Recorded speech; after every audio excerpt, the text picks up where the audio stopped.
He said he was feeling dizzy and short of breath. I tried to stay calm, but my heart was pounding. Deep down, I knew something was wrong.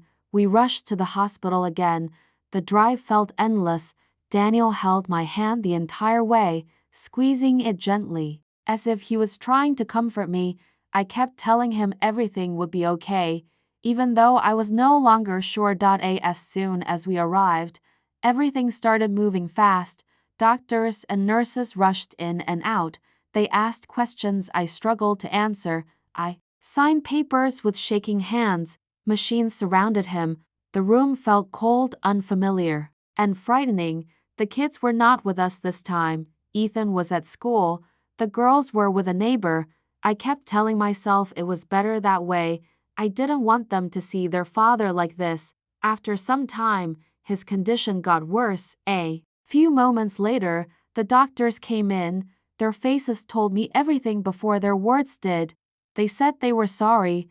They told me they couldn't save him.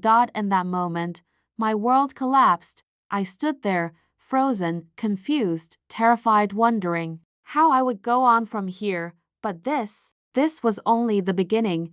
What happened after that, what his brothers did, what his sister did, what relatives and even neighbors did is beyond words. This didn't start in one day. This didn't happen suddenly. This story did not begin here. If we go back a little, this story actually begins there. When I often go back to those days in my mind, back when life felt normal, back when I did not know how fragile everything was. We lived in a quiet neighborhood in the United States. It was not a big house, but it was warm and full of life. Every morning followed the same routine. The alarm rang early. The house slowly woke up. I prepared breakfast while my husband, Daniel, got ready for work. Daniel was a simple man. He believed in working hard and taking care of his family. Every day, he left the house with his coffee and his work bag. He never complained, even when work was stressful. As long as he was earning, he felt proud. And as long as he was with us, I felt safe. I stayed home and took care of everything else. The kids, their schools, meals, appointments, bills, all of it. Some days were long and tiring, but I never felt alone. Daniel always asked about our day. His voice, his presence, gave me strength. Our son, Ethan, was in high school at that time. He was growing up fast. Sometimes he was quiet, sometimes lost in his thoughts. He talked about college and his future, but deep inside, he still depended on his father. Daniel was his example, calm, responsible, steady. Our two daughters were younger. They brought energy into the house. Their laughter filled the rooms. They fought over small things, shared secrets, and ran around without worries. Seeing them happy made all the hard work feel worth it. We were not rich people, but we lived with dignity. The rent was paid on time. There was always food in the fridge. The house was simple, but it felt secure. Weekends were special. We spent time together as a family. Sometimes we watched movies. Sometimes we just sat and talked. Daniel often said, "We don't need much. We just need each other." Our relatives were part of our lives too. My husband's brother and sister called sometimes. They asked how we were doing. When Daniel was alive, they showed respect. His opinions mattered. No one interfered in our family matters. At that time, I trusted everyone. I trusted life. I trusted that this stability would last. I didn't realize how much our home depended on one man. I didn't realize how quickly things could change. Back then, I thought our life was normal. I didn't know it was the last peaceful chapter before everything started to fall apart. Looking back now, I can see the signs, but at that time, I didn't understand what they meant. Daniel started coming home more tired than usual. At first, we thought it was just work pressure. Long hours, deadlines, stress, it all felt normal. He smiled and said he was fine, but his silence started to grow. Some mornings, he sat at the kitchen table longer than usual. He held his coffee, but didn't drink it. He said he felt exhausted, even after a full night's sleep. I asked him to see a doctor, but he brushed it off. He didn't like making a big deal out of things. I'm okay, he said. It's just a rough phase. Days passed, and small changes became harder to ignore. He stopped joining us on evening walks. He lay down earlier than usual. Sometimes I caught him holding his chest or closing his eyes like he was trying to push through pain. I was worried, but I stayed calm for the kids. I didn't want to scare them. I kept telling myself that everything would be fine. One day, Daniel didn't go to work. That never happened before. We went to the hospital. The waiting room felt cold and unfamiliar. Doctors asked questions. Machines beeped. Papers were signed. Insurance cards were handed over. Everything felt rushed, confusing, and heavy. The kids stayed quiet that day. Ethan tried to act strong, but I could see fear in his eyes. My daughters held my hands tightly. I told them their father just needed rest. Relatives started calling. When they heard Daniel was in the hospital, their voices sounded concerned. They said things like, "Don't worry, we're here if you need anything." At that moment, their words felt comforting. Daniel came back home after a few days. He looked weaker, but he smiled. He said the doctors told him to slow down, to take care of himself. He promised he would. Life tried to return to normal, but something had shifted. The house felt quieter. The air felt heavier. I started counting days instead of planning weeks. I started praying without knowing what for. I didn't know then that this was not just a health issue. It was the beginning of a change that would test us in ways I never imagined. And still, I believed we would get through it. There are some days that never leave you. And no matter how much time passes, they stay with you forever. That morning felt different. Daniel woke up early, but he didn't get out of bed. He said he felt dizzy and short of breath. I tried to stay calm, but my heart was racing. I knew something was wrong. We rushed to the hospital again. The drive felt endless. Daniel held my hand the whole way, squeezing it gently, like he was trying to reassure me. I kept telling him everything would be okay, even though I wasn't sure anymore. At the hospital, everything moved fast. Doctors and nurses came in and out. They asked questions I could barely answer. I signed papers with shaking hands. Machines surrounded him. The room felt cold and unfamiliar. The kids were not with us that time. Ethan was at school. The girls were with a neighbor. I told myself it was better that way. I didn't want them to see their father like this. Hours passed. I sat there watching Daniel breathe, listening to the sounds of the machines. I talked to him softly. I reminded him of the kids, of our home, of all the plans we still had. Then, everything changed. The doctors came in, their faces serious. They spoke slowly, carefully. I heard the words, but it felt like they were not meant for me. My mind refused to accept them. Daniel was gone. In one moment, my life split into two parts, the life before this moment and the life after it. I remember sitting there, unable to cry, unable to move. The room felt too quiet, too empty. The man who held our family together was no longer there. Later, I had to make phone calls I never imagined making. I had to tell my children words that no mother wants to say. Ethan stood still, silent, like he had suddenly grown older in 1 second. My daughters cried and asked when their father was coming back. I had no answer. That night, our house felt different. The walls felt heavy. The silence was loud. I lay awake, staring at the ceiling, realizing something terrifying. I was no longer a wife. I was now a single mother, and I had no idea how I was going to hold my family together without the man who had always been our strength. This was not just loss. This was the end of the life we knew. After Daniel passed away, the days felt endless. The phone never stopped ringing. Relatives, friends, neighbors, everyone seemed concerned. At first, I felt comforted. I thought, we are not alone. People care, but soon, I realized that words are easy and actions are not. Some relatives called to offer help. They said things like, "If you need anything, just let us know." I thanked them, thinking they were sincere. I didn't know that some of those words were empty, polite phrases without meaning. my husband's brother started asking questions I didn't expect. Have you thought about what to do with the house? The bills? The insurance? At first, I thought he was just trying to help, but then I noticed the way he spoke, the tone was different. Curious, calculating, the aunt I trusted also called. She sounded kind, worried, but behind her words I sensed something else, judgment. It must be hard now, isn't it? I hope you can manage alone. It didn't feel like comfort. It felt like a reminder.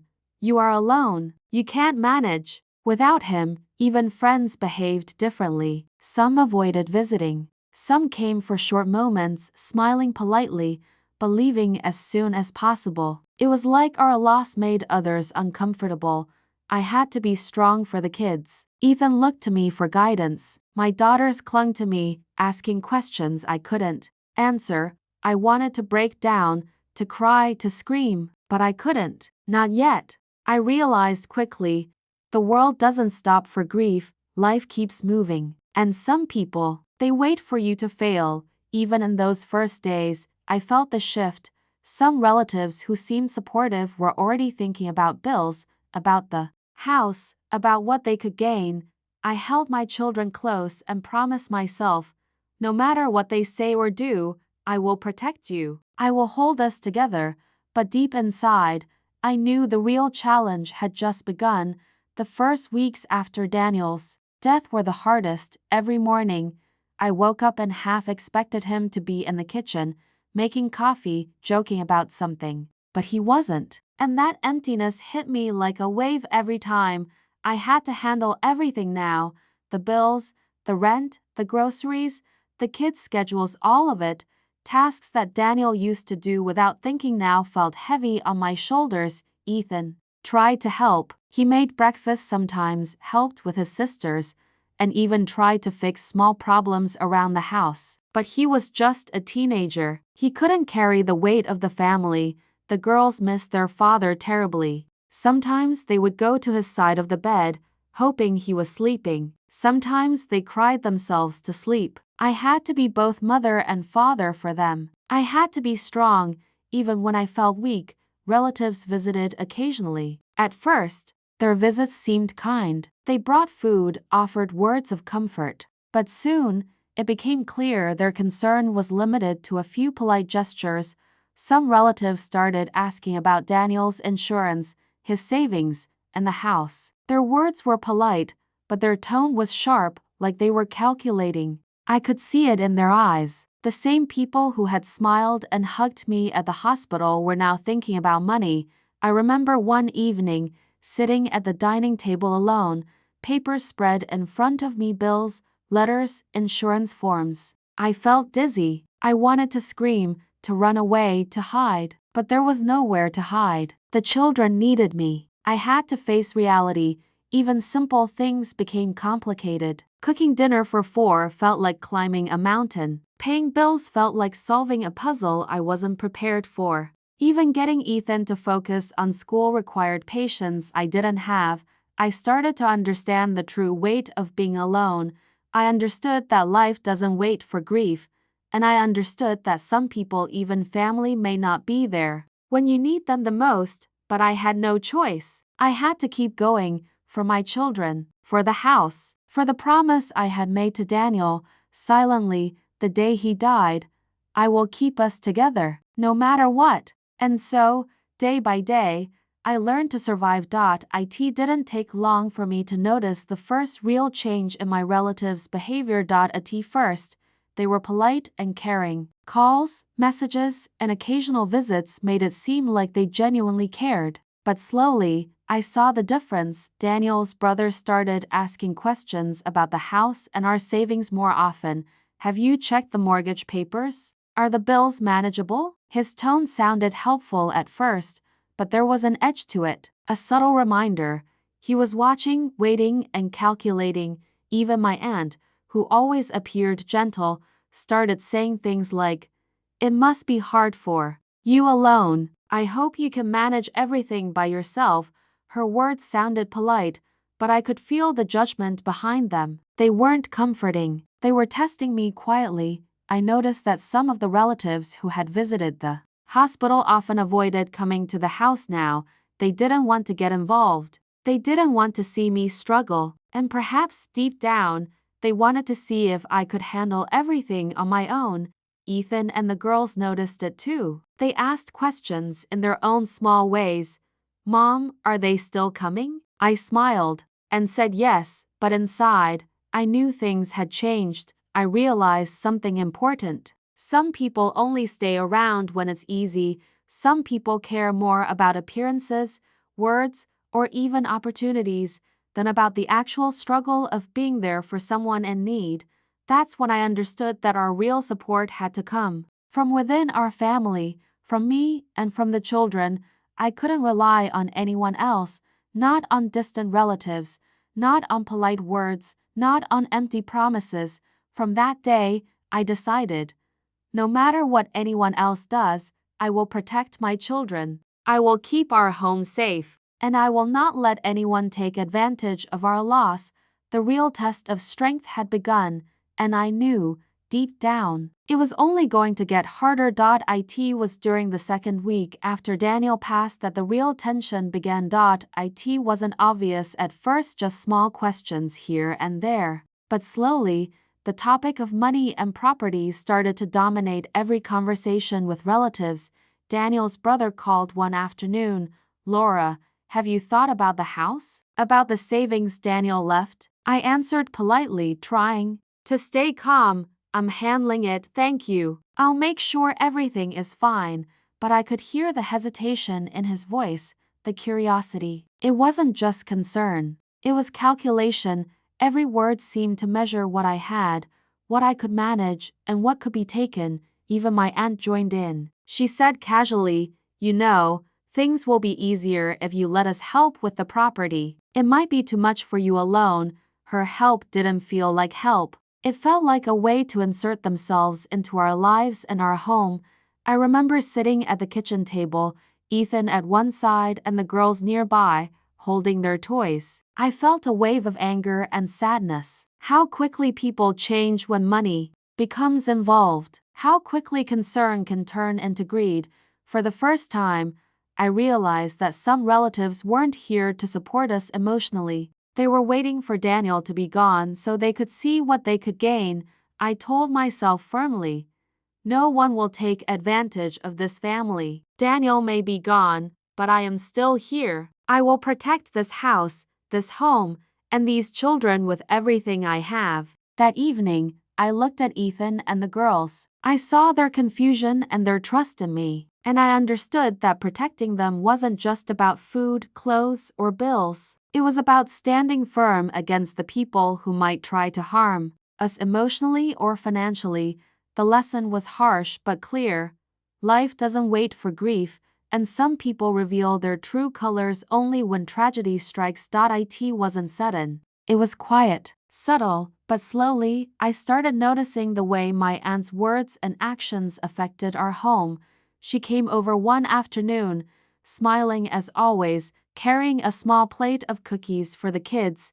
"How are you holding up, Laura? It must be so hard managing everything alone." Her voice was soft, her tone gentle, but there was an underlying message I couldn't ignore.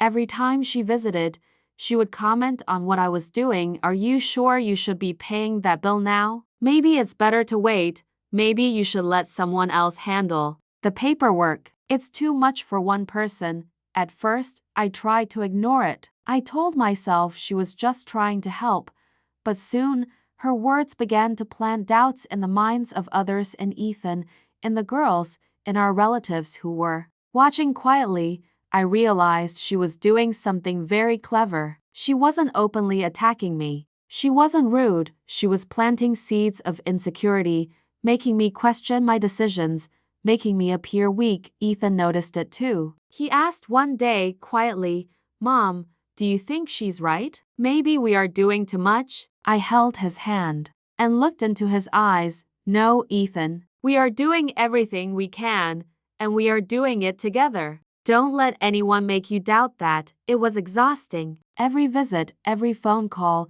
every comment became a challenge. I had to be constantly aware, constantly careful. but it also made me stronger. I learned that support doesn't always come in the form of smiles or words. Sometimes support means standing firm, even when others try to shake your confidence. From that day, I promised myself, no one will manipulate my family. No one will make my children feel unsafe. I will guard this home with my heart. And slowly, I realized that after Daniel, the real challenge wasn't just the bills or the house. It was the subtle games of relatives who were testing us, seeing how far they could push us. I don't think anyone truly understands what it feels like to be alone in this way. To hold your children close while the world seems to be quietly testing you. Every day, I woke up knowing I had to be strong not just for myself, but for Ethan and the girls. I couldn't let them see my fear. I couldn't let them feel the weight of losing their father so fully. I cooked, cleaned, helped with homework, paid bills, and managed appointments. I tried to make the house feel normal, even though everything had changed. Every task felt heavier without Daniel by my side. Every decision had to be double-checked. Every mistake could be costly. Ethan started taking on more responsibilities. He tried to help as much as he could, making breakfast, helping his sisters, even answering some calls. But he was just a teenager. He couldn't carry the weight of the entire family. I missed the simplest things about life before. A quiet conversation with Daniel, a joke, a smile across the dinner table. But I didn't have the luxury to grieve fully. There were mouths to feed, bills to pay, and questions to answer. Even small sacrifices became routine. I went without things I wanted so the kids could have what they needed. I stayed up late to make sure homework was done. I skipped meals sometimes to make sure everyone else ate. I smiled when I didn't feel like it. I laughed when my heart ached. This was my new life. I realized that being a single parent after such a loss wasn't just about survival. It was about constant sacrifice, silent, unseen sacrifice, and through it all, I reminded myself every day, I am their mother. I am their home. As long as I am here, they are safe. I learned that grief can wait, but life cannot. And sometimes, the world around you doesn't pause to help. It continues indifferent, silent, and testing your strength, and I had to be stronger than ever. Ethan was growing up faster than I could imagine. The loss of his father forced him to face responsibilities he wasn't ready for. At school, he tried to be normal. He laughed with his friends, attended classes, and did his homework. But at home, the weight of our lives rested on his shoulders. He helped with the younger girls, assisted me with chores, and sometimes even tried to handle minor bills or phone calls. I could see the strain in his eyes. Late at night, when everyone was asleep, he would quietly come to my room and sit beside me. "Mom, I don't want to mess up," he would whisper. I held his hand and said, "You're doing better than you know, Ethan. I am proud of you." Even though I praised him, I knew it was too much for him. He was a teenager, and life had pushed him into a role he was never ready for, a role Daniel should have shared with him. The girls looked up to him too. They trusted him in ways that no child should have to depend on another child. I tried to shield them, but the reality was clear. Ethan had to grow up quickly, not just emotionally, but in his actions too. I often felt guilty. I wondered if I was asking too much from him, if I was failing to protect him from the weight of this life. But at the same time, I knew I couldn't do everything alone. I had no choice but to let him take small steps, give him small responsibilities, and guide him as best as I could. And so, each day, Ethan carried a little more than he should have, a little more worry, a little more responsibility, a little more of the burden that should have been shared with his father. Watching him grow under this pressure broke my heart, but it also reminded me that we were survivors forced to adapt, forced to keep going, forced to be stronger than life wanted us to be. The girls were younger, and their world was changing too in ways I couldn't always protect them from. Even before Daniel passed, I had worried about their safety and well-being. But after his death, the fear became stronger, sharper, almost constant. people outside the house looked at them differently. Teachers, neighbors, even some extended relatives, their eyes often seemed to question whether a single mother could manage everything. Are you sure they're okay without him? It must be hard for you to handle 2 little girls alone. These words, though polite, carried doubt. They carried judgment. I could see it in the way people watched them, the way some assumed that my daughters were weaker or more vulnerable because their father was gone. Even simple activities became stressful. Walking to the park, helping with homework, or attending school events, I noticed people staring, whispering, or questioning my choices. I had to explain, justify, and protect at the same time. Sometimes, I would catch the girls looking at me with worry in their eyes. Mom, is everything okay? Will we be safe? I would hug them tightly and say, yes, my loves, we are safe. I am here, and I will always protect you. But the truth was, I wasn't just fighting against life's challenges, I was fighting against judgment, against a society that assumed vulnerability because we had lost Daniel, against relatives who saw an opportunity to interfere, to make decisions for us, or to question my abilities as a mother. Every day, I learned to be stronger. To stand taller. To be a wall between my daughters and the world. I understood something important. Their safety wasn't just about locks, rules, or supervision. It was about my presence, my strength, my courage, and my refusal to let anyone treat them as anything less than loved, protected, and capable. Even in grief, I had to be their shield, and that became my purpose, my reason to keep going every single day. I started noticing it more clearly, the subtle games some relatives were playing. It wasn't obvious at first. They didn't come and say anything rude. They smiled, they nodded, they spoke politely. But behind their words, I could sense something else. They were watching, calculating, waiting for a moment to interfere, to take advantage of our situation. One day, Daniel's brother came over with a stack of papers. Laura, maybe we should talk about the house and Daniel's savings. It might be too much for you to handle alone. His tone was polite, almost concerned, but I could hear the underlying message. We want a part of what's ours, and you're weak without him. Other relatives started making similar comments, suggestions about selling the house, managing the bills properly, even questioning how I was raising the children. I realized something I hadn't thought about before. Grief doesn't just change your life, it reveals the true colors of those around you.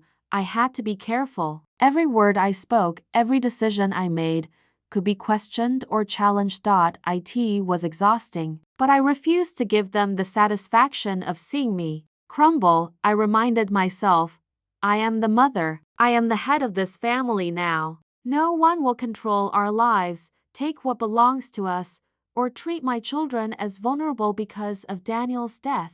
From that point on, I started keeping records, notes, and careful watch over everything: bills, papers, letters, and conversations. I couldn't trust everyone around us, no matter how polite or caring they seemed. It was painful to see relatives act this way, especially when I had hoped for genuine support, but I also understood something crucial. Life after Daniel wasn't just about managing a home. It was about protecting my family from the hidden dangers of greed, calculation, and false concern, and I promised myself I would fight quietly but firmly for the kids, for the house, for the memory of Daniel, and for the life we still deserved. After a few weeks, I realized that words alone weren't the only way some relatives were trying to take advantage of us. It started to move into the legal side of things: paperwork, property, and even small claims. Daniel's brother suggested that I should involve a lawyer to make things easier. At first, I thought he was helping, but soon, I noticed he wanted me to make decisions that would benefit him more than us. Letters, forms, and documents arrived at the house almost every day. Some relatives wanted to see the mortgage papers, some wanted access to Daniel's insurance information, and some quietly asked me to sign things I didn't fully understand. I felt trapped. I wanted to protect my children and my home, but the world suddenly seemed full of complicated rules and people ready to exploit any mistake. Even the small legal steps were exhausting. Visiting offices, talking to lawyers, gathering signatures. I had to do all of it while taking care of the kids. Ethan helped when he could, but he was just a teenager. The weight of these adult problems shouldn't have been on him, but life gave us no choice. Sometimes I cried at night, thinking about how unfair it all was. Daniel had always taken care of these matters. He had handled it all so calmly. Now, I had to fight both grief and the constant pressure of relatives and the legal system. I realized that grief wasn't my only enemy. The system and some of our so-called family members could be just as cold and challenging, but I also realized something important. I couldn't rely on anyone else. I had to protect my children, my home, and Daniel's memory myself. No lawyer, no relative, no one could do it for me, I promised myself. Even if it's hard, even if the world seems against us, I will not let anyone take what belongs to us. I will fight for my children. And with that thought, I decided to face each day, one step at a time, quietly but firmly.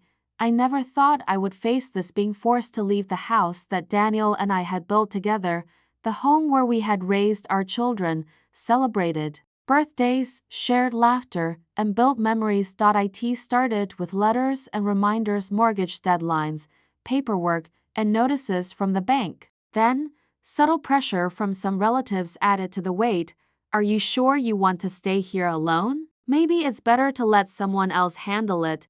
Their words sounded polite, but they carried an invisible force. They wanted us out. Every day, I felt the walls of our home shrinking around me. Every night, I lay awake listening to the silence that had replaced Daniel's presence. The children were scared too. The girls would ask, "Mom, why do we have to move? Will we have another home?" I held them close and whispered, "We will be okay. I promise." Even as I said it, I felt the weight of uncertainty pressing down on me, packing our life into boxes, trying to manage bills, finding temporary places to stay. It was exhausting. I felt like a shadow of the life I had once known. Ethan tried to help as much as he could, but he was still only a teenager. He had to grow up too fast, handling responsibilities that were far beyond his age. Being forced out of our home was more than losing a physical space. It was losing the sense of security, the sense of belonging, the place where we had been a family together. And yet, I couldn't give up. I couldn't let fear or pressure break us. I had to stay strong for the children, for the memory of Daniel, and for the life we were determined to keep alive, even if it meant starting over. That day, I realized that losing a house was only the beginning of a deeper struggle. The real challenge was to survive, emotionally and mentally, in a world that suddenly felt cold and uncertain. After leaving our home, life became harder than I had ever imagined. We were not completely poor before, but losing our house and stability brought us close to the real meaning of financial struggle. Suddenly, every small expense felt like a mountain. Groceries, utilities, transportation, even simple things became a challenge. I had to plan every dollar, every meal, every task with precision. Ethan worked part-time after school to help. He delivered food, ran errands, and sometimes even helped with bills. I admired him, but I hated that he had to grow up so fast. The girls sensed the change too. Their toys, their favorite snacks, even little outings became limited. They didn't complain, but their eyes reflected worry I could not hide from. I went without things I needed: a doctor's checkup, new clothes, even basic comforts, just to make sure my children had what they needed. Every sacrifice was silent and visible and exhausting. Even neighbors and friends who once seemed supportive started keeping their distance. The polite words, the smiles, the brief calls, they felt distant, almost uncomfortable. People don't always know how to support someone in real struggle. I realized something harsh but true. Life doesn't pause for grief, poverty doesn't care about loss, and the world often looks away when your life is falling apart. Yet, despite everything, I kept moving. I reminded myself every day, we may have lost comfort, but we will survive. We will protect each other, and we will find strength in our love for one another. Those days taught me the true meaning of resilience, not the kind celebrated in movies or stories, but quiet, daily, painful resilience, the kind that lives in mothers who refuse to give up. No matter how heavy the burden. As time went on, it wasn't just relatives who made things harder. Strangers, acquaintances, and even some so-called friends began giving advice I never asked for. Are you sure you can manage on your own? Maybe it's time to sell that car or move somewhere smaller. You might want to let someone else handle those bills. It's too much for one person. All of it sounded polite, but each word carried judgment. Each sentence reminded me that the world assumed I would fail without Daniel, Ethan, and the girls. Overheard some of these conversations. I could see their worry. I had to reassure them constantly. Ignore them. We are strong. We have each other. But the truth was, the constant advice, the judgment, and the looks made life heavier. Every decision felt scrutinized. Every action was measured by someone else's expectations. Even small mistakes became a source of commentary. If a bill was late or a simple choice about groceries was made, it became a topic for others. I learned to speak carefully, to act carefully, to defend every decision silently. At night, when the children were asleep, I would sit alone and think, I am doing everything I can. I am keeping this family alive. No one else understands. It was exhausting, but it also strengthened me. I realized that surviving grief and poverty was only part of the battle. The other part was surviving the opinions, the judgments, and the interference of people who thought they knew better than me.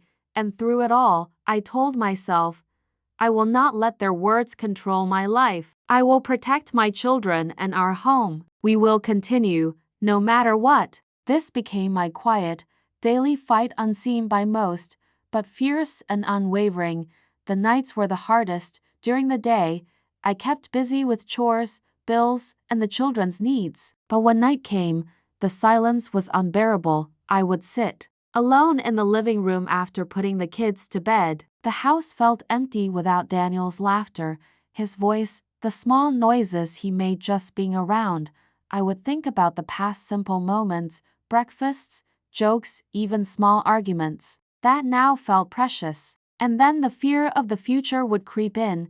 Would we have enough? Would I be able to protect the children from relatives who were already scheming? Would we ever feel safe and secure again? Ethan would sometimes sneak into my room, worried about me. Mom, are you okay? He would ask. I would hug him and say, I'm fine, my love. We'll be okay. We have each other. But even as I said it, I felt the loneliness pressing in. The children needed me, but I also needed someone to lean on, someone to share the pain, the fear, the exhaustion. I realized that grief is not just about losing a loved one. It is about learning to live with their absence in every small corner of your life, and it is about pretending to be strong when inside you feel broken. Those nights taught me the quiet strength of a mother, the strength to continue, to protect, to love, and to survive even when the world feels cold, empty, and uncaring.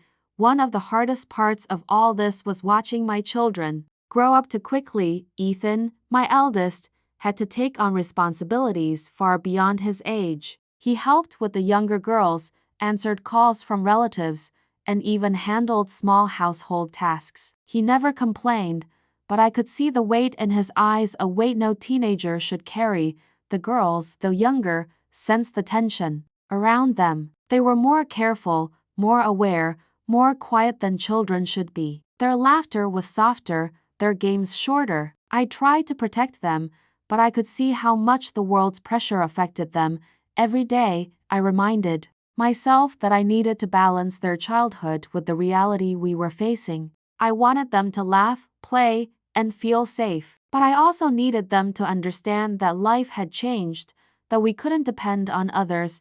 and that we had to be careful. It broke my heart to see Ethan worrying about bills, or the girls asking if we would always be safe. But it also made me realize how resilient they were, just like their father, just like I had to be. I whispered to myself each night, "We will survive this. We will stay together. We will protect each other." And slowly, I began to feel a new confidence, a confidence born from loss, struggle, and the relentless responsibility of being the mother, father, and protector of my children all at once. After months of struggle, I realized something important. Life will never be the same without Daniel. Our home will never feel exactly as it did before. Some relatives will never stop trying to interfere, and the world outside will always test us. But I also realized something stronger. I am stronger than I ever knew. My children are stronger than they ever knew. Together, we can survive anything. Ethan has grown into a young man, responsible, caring, and brave. The girls, despite their young age, have learned resilience, kindness, and the courage to trust themselves. I no longer wait for others to help. I no longer measure our life by what relatives say or expect. I measure it by love, by effort, by the bond we share as a family. Every morning, I wake up, feed my children, go through bills, help with homework, and take on the world quietly, steadily, and with hope. I know there will be more challenges. I know some days will be heavier than others, but I also know that grief, loss, and struggle cannot destroy the foundation we have built, because our foundation is not bricks, money, or property. It is love. It is courage. It is resilience. It is each other. And so, every day, we move forward, not because life is easy, but because we are stronger than life, not because the world is kind, but because our family is unstoppable. Daniel may be gone, but his strength lives on in us, and I know, deep in my heart, that we will be okay.